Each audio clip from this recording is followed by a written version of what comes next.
Hello students, आपका मेरे channel smart study में स्वागत है। स्टूडेंट्स, आज हम शिक्षा निदेशालय की तरफ से दी जाने वाली कार्यपत्रक नंबर 12 करेंगे, जो कि क्लास 8 की है और विषय है हिंदी, चिट्ठियों की अनूठी दुनिया। ये वर्कशीट 5 नवंबर 2020 की है।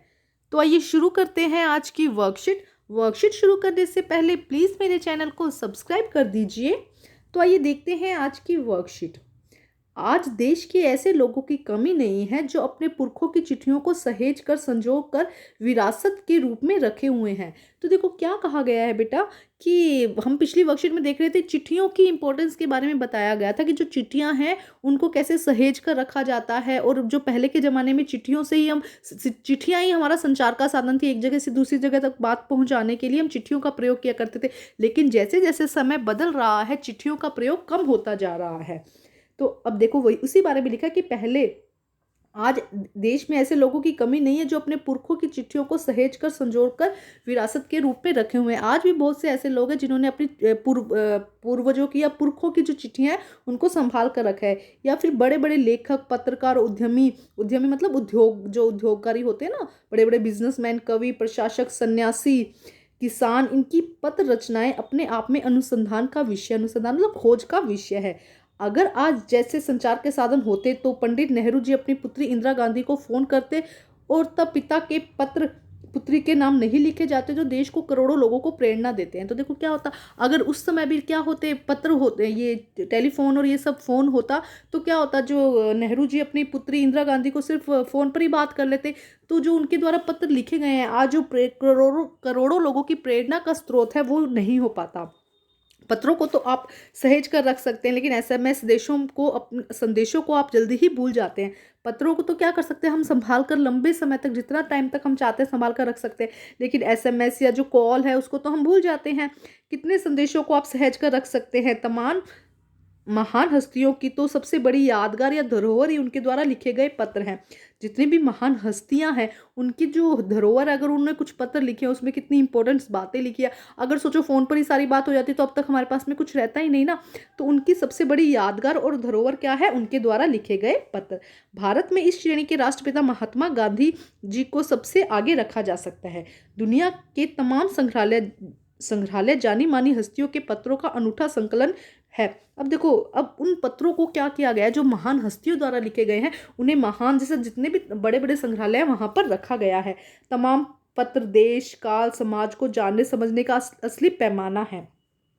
भारत में आज़ादी के पहले महासंग्राम के दिनों में जो कुछ अंग्रेज अफसरों ने अपने परिवारजनों को पत्र लिखे थे, वे आज आगे चलकर बहुत महत्व की पुस्तक बन गए हैं। इन पत्रों ने साबित किया है कि यह संग्रहालय कितनी ज़मीनी मजबूती के लिए हुआ है। तो देखो यहाँ पे क्या बताया गया बेटा, यहाँ पे बताया गया कि अगर वो पत्र नहीं होते तो कैसे स्वतंत्रता संग्राम हुआ, या उसमें किन किन लोगों ने भाग लिया, या किस तरह से उन बातों को आज भी किताबों में संभाल कर रखा गया है, क्योंकि वो रिटर्न में थे। अगर सिर्फ वर्बली होते, हम बोल बोल के फ़ोन पे बात करके कह देते कि तुम यहाँ पे ऐसे हमला करो, हम करें, तो हमें तो कुछ भी नहीं पता चल पाता उस बारे में ना।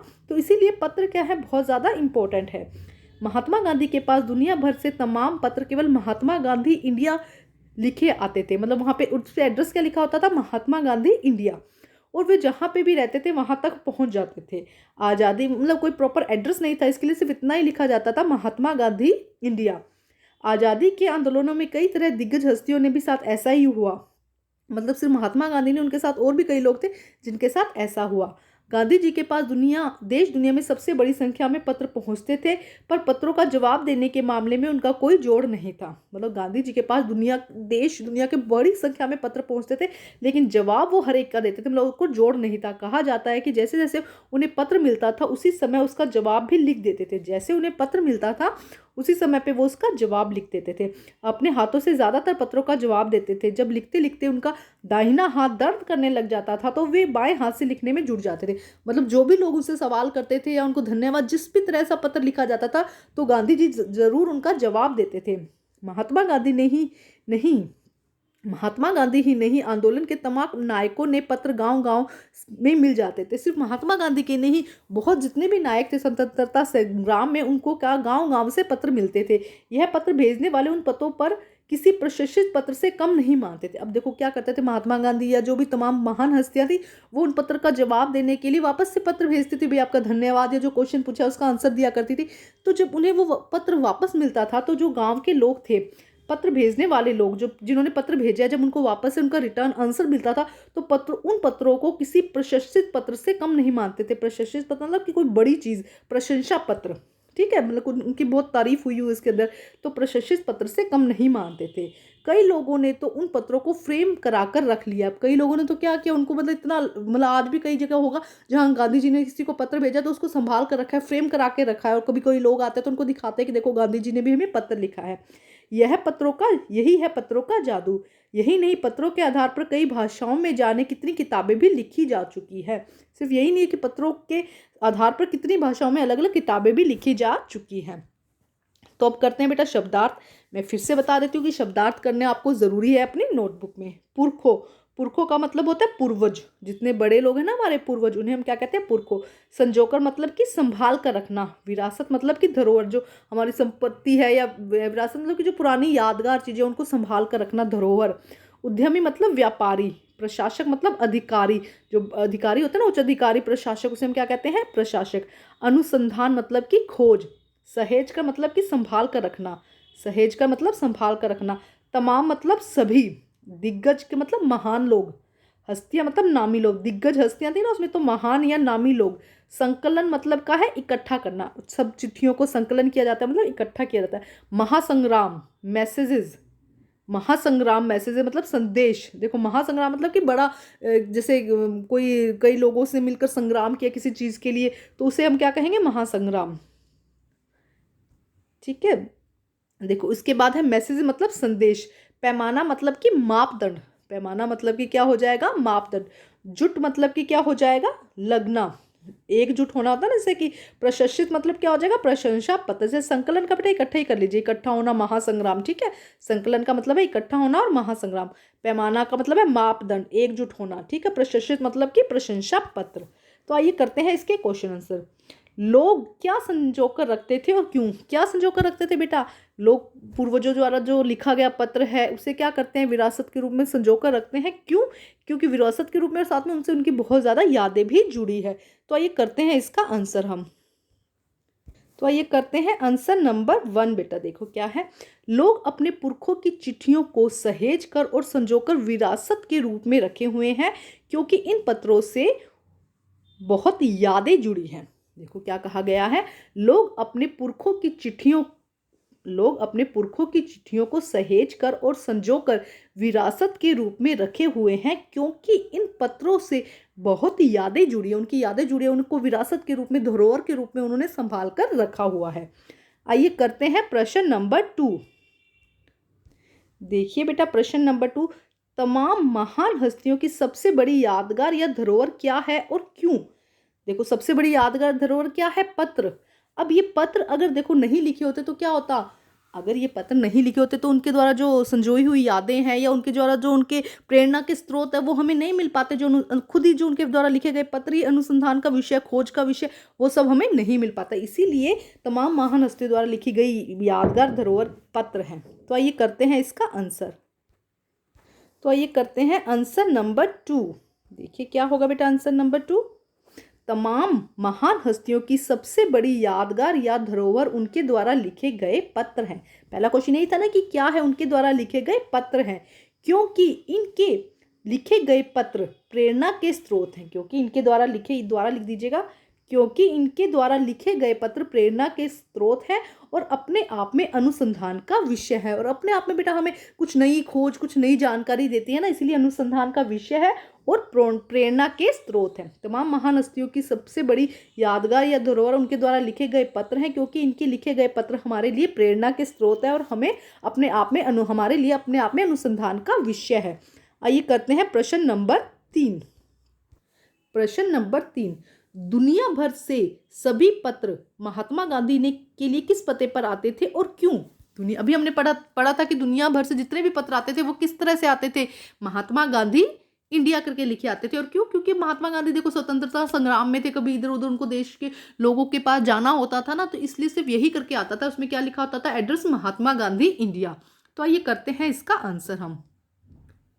तो देखिए आंसर नंबर 3 बेटा, महात्मा गांधी की दुनिया, एक सेकेंड, महात्मा गांधी को दुनिया भर से पत्र महात्मा गांधी इंडिया, ये देखिए महात्मा गांधी इंडिया पता लिख कर आते थे। इसको अंडरलाइन कर दीजिएगा बेटा। इसका मुख्य कारण गांधी जी का एक निश्चित स्थान पर न रहना था, मतलब वो एक निश्चित जगह नहीं रहते थे ना। गांधी जी देश की आज़ादी की भावना फैलाने के लिए, देश में आज़ादी की भावना फैलाने के लिए भ्रमण करते रहते थे। एक बार फिर देखते हैं, महात्मा गांधी को दुनिया भर से पत्र महात्मा गांधी इंडिया पता लिखकर आते थे। इसका कारण गांधी जी का एक निश्चित स्थान पर न रहना था। गांधी जी देश में आज़ादी की भावना फैलाने के लिए देश भर में भ्रमण करते रहते थे। ठीक है, तो देखिए गांधी जी का एक निश्चित स्थान पर ना रहना था और गांधी जी देश में आज़ादी फैलाने के लिए भ्रमण करते थे। ठीक है स्टूडेंट्स, अब हम करते हैं प्रश्न नंबर 4। प्रश्न नंबर 4 देखिए, पत्रों का जादू क्या है। देखो अभी हमने देखा था पत्रों का जादू क्या बेटा, उसके द्वारा हम क्या कर सकते हैं, संजोकर रख सकते हैं, संभाल कर रख सकते हैं, है ना। और जो गांधी जी थे, जब वो अपना पत्र किसी को रिप्लाई करते थे, आंसर करते थे, तो लोग क्या करते थे, उसे आज तक फ्रेम करके रखा है लोगों ने। तो यही है पत्रों का जादू। तो आइए करते हैं आंसर। तो देखिए प्रश्न नंबर 4 बेटा, पत्र भेजने वाले लोग उन पत्रों को किसी प्रशंसित पत्र से कम नहीं मानते थे। कई लोग तो उन पत्रों को फ्रेम कराकर रख लिया है, यही है पत्रों का जादू। तो यहाँ पे लिख दीजिए, पत्र भेजने वाले लोग महान हस्तियों द्वारा आए गए पत्र, या उन पत्रों को लिख दीजिएगा कि गांधी जी द्वारा आया गया पत्र, या स्वतंत्रता संग्राम में हिस्सा लेने वाले लोगों द्वारा आया गया पत्र। पत्रों को किसी प्रशस्तित पत्र से कम नहीं मानते थे, वो नहीं मानते। उनको जब पत्र आता था वो बहुत खुश होते थे, उन्हें लगता था प्रशंसा पत्र आया है, कम नहीं मानते थे। और कई लोग ने तो उन पत्रों को फ्रेम कराकर रख लिया है, यही है पत्रों का जादू। इसे क्या कहा गया है बेटा, पत्रों का जादू। आइए देखते हैं प्रश्न नंबर 5। प्रश्न नंबर 5 गतिविधि दी गई है बेटा। देखो, कुछ शब्द या शब्दांश अन्य शब्द के साथ जुड़कर नए शब्द बनाते हैं। नीचे घेरे में दिए गए शब्दों में कुछ और शब्दों को के साथ जोड़कर उदाहरण के समझकर नया शब्द बनाइए। जैसे कि देखो पत्र दिया है, पत्र के साथ प्रशस्तित लगा दे तो प्रशस्तित पत्र बन गया। इसके अलावा हम मान सकते हैं कि सेवा पत्र हो जाएगा, या यहाँ पे आपको ऐसे ही एक कॉलम बनाना है और उसमें यहाँ पे आप अलग अलग पत्र लिखने, जिसमें प्रत्यय मतलब पीछे पत्र लगे। इसी तरह जैसे कि व्यापारिक है ना, तो आपको क्या करना है, उसके पीछे की साउंड, प्रत्यय में क्या है, इक, पीछे क्या लगे उसके इक, ऐसे ही आपको यहाँ पे 5 शब्द लिखने। इसी तरह से कॉलम बना दीजिएगा बेटा, थोड़ा सा इंटरेस्टिंग लगेगा। तो आइए देखते हैं क्या क्या हो सकता है। स्वीकृति पत्र हो सकता है, औपचारिक पत्र, अनौपचारिक पत्र, तो कुछ भी लिख सकते हैं आप। तो आइए देखते हैं इसका आंसर हम। तो देखिए बेटा, फर्स्ट में पहले जब हम पत्र दिया गया तो आपको इसी तरह से क्या करना है, पत्र लिखकर उसके आगे पीछे लिखना है। तो देखो क्या हो सकता है, समाचार पत्र, अभिनंदन पत्र, प्रार्थना पत्र, स्वीकृति पत्र या औपचारिक पत्र। इसके अलावा अनौपचारिक पत्र भी आप यहाँ पर लिख सकते हैं। तो ऐसे कुछ भी हो जिसके पीछे पत्र हो, ठीक है, वो आपको यहाँ पर लिखना है। सेवा पत्र, प्रार्थना पत्र, माफी पत्र, कुछ भी लिख सकते हैं। तो ठीक है, समाचार पत्र, अभिनंदन पत्र, प्रार्थना पत्र, स्वीकृति पत्र और औपचारिक पत्र। अब दूसरा था हमारा इक। दूसरा क्या था बेटा, जहाँ पे इक आए, है ना। तो देखो शारीरिक, यहाँ पे इक आया, नैतिक, यहाँ पे भी इक आया, पारिवारिक, इक की साउंड आ रही है, दैनिक, इक की साउंड आ रही है, औपचारिक, इक की साउंड आ रही है। तो आपको वैसे ही कॉलम बनाना है बेटा, और उसमें यहाँ पर इक साउंड करके भी लिखना है। ये प्रत्यय है, जहाँ पे इक का क्या यूज हुआ है, इक एक प्रत्यय के तौर पर यूज हुआ है। ठीक है, शारीरिक, नैतिक, पारिवारिक, दैनिक और औपचारिक। ठीक है स्टूडेंट्स, अनौपचारिक भी आ सकता है, जहां पे भी इक लगता है बेटा वो शब्द आप यहाँ पर लिख सकते हैं। तो बेटा आज की वर्कशीट कंप्लीट होती है। वर्कशीट कंप्लीट करके अपने टीचर से चेक कराइए और प्लीज मेरे चैनल को लाइक कीजिए, सब्सक्राइब कीजिए और शेयर कीजिए। Thank you students.